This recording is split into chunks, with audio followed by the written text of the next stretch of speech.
आधुनिक कृषि विज्ञान का दायरा अब केवल पारंपरिक खेती तक सीमित नहीं रहा है, बल्कि यह अनेक विशिष्ट शाखाओं में विस्तृत हो चुका है।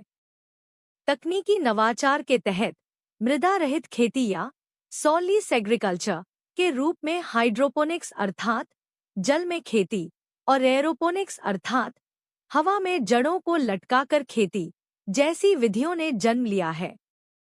बागवानी के व्यापक क्षेत्र को हॉर्टिकल्चर कहा जाता है, जिसके अंतर्गत विशिष्ट आवश्यकताओं के लिए फ्लोरिकल्चर अर्थात फूलों की खेती, ओलेरीकल्चर अर्थात सब्जियों की खेती और पोमीकल्चर अर्थात फलों का उत्पादन जैसी शाखाएं विकसित हुई हैं, जबकि अंगूर की विशेष खेती को विटिकल्चर के नाम से जाना जाता है।